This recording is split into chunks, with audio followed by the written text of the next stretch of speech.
तो क्लास अब हम सीखेंगे हमारे दूसरे सब टॉपिक के बारे में जिसका नाम है सिम्बियोटिक बायोलॉजिकल नाइट्रोजन फिक्सेशन। तो जैसा कि अभी हमने सीखा कि जो नाइट्रोजन है वो बहुत ही ज़्यादा क्वांटिटी में और ज़्यादा कंसंट्रेशन में प्रेजेंट है एटमॉस्फेयर में।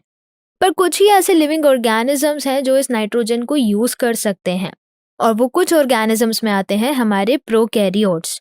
प्रोकैरियोटिक ऑर्गेनिजम्स जैसे कि बैक्टीरिया, ये ऑर्गेनिजम्स ही मदद करते हैं एटमॉस्फेरिक नाइट्रोजन को कन्वर्ट करने में उसके यूजेबल फॉर्म में, ताकि प्लांट्स इन्हें ले सकें।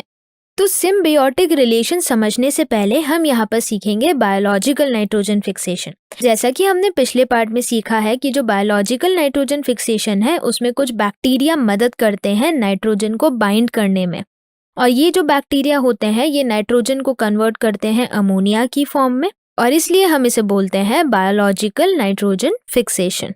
और ये बायोलॉजिकल नाइट्रोजन फिक्सेशन कैसे करते हैं? इनके अंदर होता है एक बहुत इंपॉर्टेंट एंजाइम। उस एंजाइम को हम बोलते हैं नाइट्रोजिनेस एंजाइम। याद कीजिए क्लास, आपने नाइट्रोजिनेस एंजाइम के बारे में पहले सीखा है इसी चैप्टर में।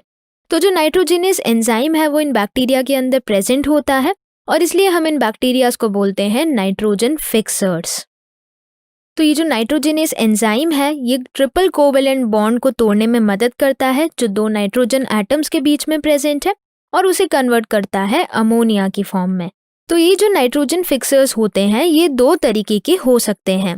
पहला हम बात करें, ये फ्री लिविंग भी हो सकते हैं। तो जो फ्री लिविंग वाले हैं उन्हें हम बोलते हैं free living nitrogen fixing bacteria, और दूसरे टाइप के होते हैं सिम्बियोटिक नाइट्रोजन फिक्सिंग बैक्टीरिया। तो सबसे पहले हम एग्जाम्पल्स देखेंगे free living nitrogen fixing bacteria के। तो जैसा कि आप यहाँ पर देख पा रहे हैं, यहाँ पर आपको इमेज दिखाई गई है एक बैक्टीरिया की। ये बैक्टीरिया आप देख पा रहे हैं इस प्लेट के अंदर ग्रो किया हुआ है। इस प्लेट को हम बोलते हैं पेट्री डिश, जो कि लैब में यूज की जाती है बैक्टीरिया को कल्चर करने के लिए। तो जब हम इसे माइक्रोस्कोप में देखेंगे तो हमें ऐसे free living nitrogen fixing bacteria नजर आएंगे।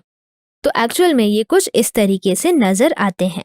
अगर हम एग्जाम्पल की बात करें तो ये जो बैक्टीरिया दिखाया गया है इसका नाम है एजोटोबैक्टर। अगर हम दूसरे फ्री लिविंग नाइट्रोजन फिक्सर की बात करें तो उस बैक्टीरिया का नाम है बेजरिंकिया। इसके अलावा हम बात करें एक और एग्जाम्पल की तो उसका नाम है रोडोस्पाइरलम। रोडोस्पाइरलम की हम बात करें तो एक रॉड शेप बैक्टीरिया होता है जिसे एनएरोबिक कंडीशंस चाहिए होती है। एनएरोबिक कंडीशन इसका मतलब ये है कि ऑक्सीजन की प्रेजेंस में रेस्पिरेशन नहीं कर सकता।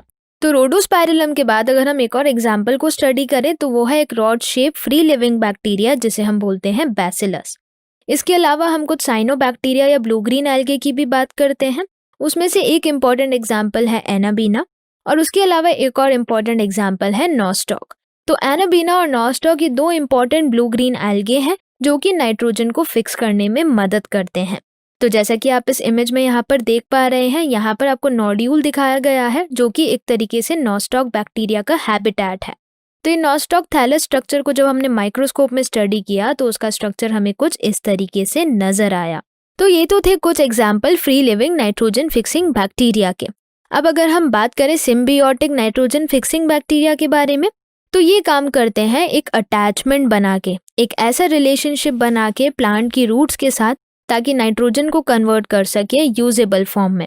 तो जैसा कि आप यहाँ पर देख पा रहे हैं, यहाँ पर प्लांट की रूट्स नजर आ रही हैं आपको, और इस रूट्स में ये बैक्टीरिया एक सोलन स्ट्रक्चर बना के रखते हैं जिसे हम बोलते हैं रूट नोड्यूल्स। और इसी के साथ साथ सिम्बायोटिक हमने क्यों बोला? क्योंकि ये जो बैक्टीरिया है ये प्लांट्स को नाइट्रोजन देते हैं एयर से यूजेबल फॉर्म में, और जो प्लांट की रूट्स हैं उससे ये फूड लेते हैं।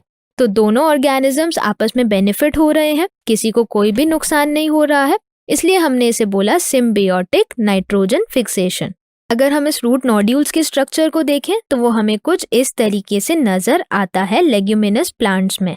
अल्फा, उसके बाद हम बात कर रहे हैं स्वीट पी, स्वीट क्लोवर और लेंटिल्स। ये कुछ एग्जाम्पल्स हैं लेग्यूमिनस प्लांट के, इसकी रूट्स में स्पेसिफिक सिम्बायोटिक रिलेशनशिप मिलता है एक बैक्टीरिया की मदद से जिसे हम बोलते हैं राइजोबियम।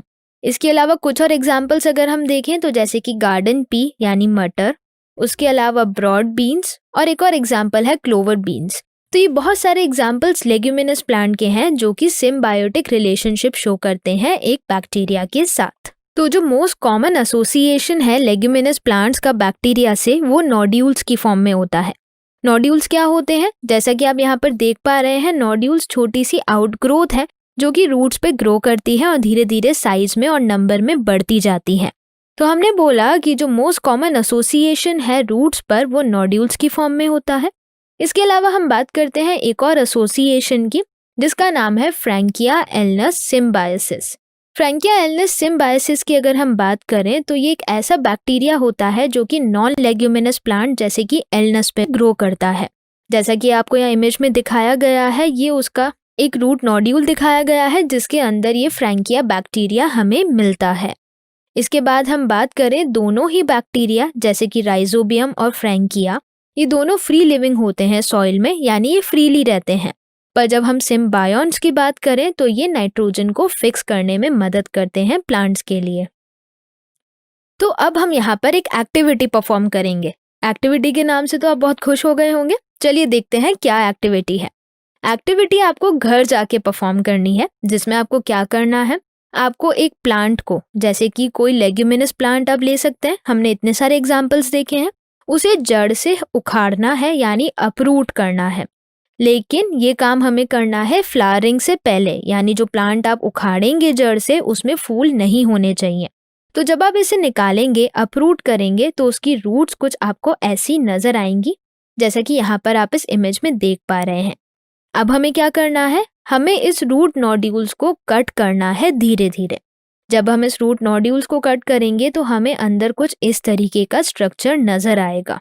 तो जब आप इस स्ट्रक्चर को देखेंगे तो आपको पता लगेगा कि इसका जो सेंटर पोर्शन है वो थोड़ा रेडिश पिंक कलर का है।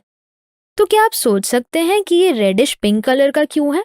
क्यों रूट नोड्यूल्स अंदर से पिंक कलर के दिखते हैं? इसका आंसर ये होता है कि जो रूट नोड्यूल्स हैं, जब हम उन्हें अंदर से देखते हैं तो उनके अंदर प्रेजेंट होता है लेग्यूमिनस हीमोग्लोबिन और लेग हीमोग्लोबिन। जैसे हमारी बॉडी में जो ब्लड है उसके अंदर एक रेड कलर का पिगमेंट है जिसे हम हीमोग्लोबिन बोलते हैं, वैसे ही जो ये रूट नोड्यूल्स हैं इनके अंदर भी एक पिगमेंट प्रेजेंट होता है जिसे हम बोलते हैं लेग हीमोग्लोबिन। और लेग हीमोग्लोबिन क्या है? लेग हीमोग्लोबिन एक ऑक्सीजन कैरियर है जो ऑक्सीजन ले जाने में मदद करता है, और एक हीमोप्रोटीन है जो कि लेग्यूमिनस प्लांट की रूट नोड्यूल्स में मिलता है जो नाइट्रोजन फिक्स करती है।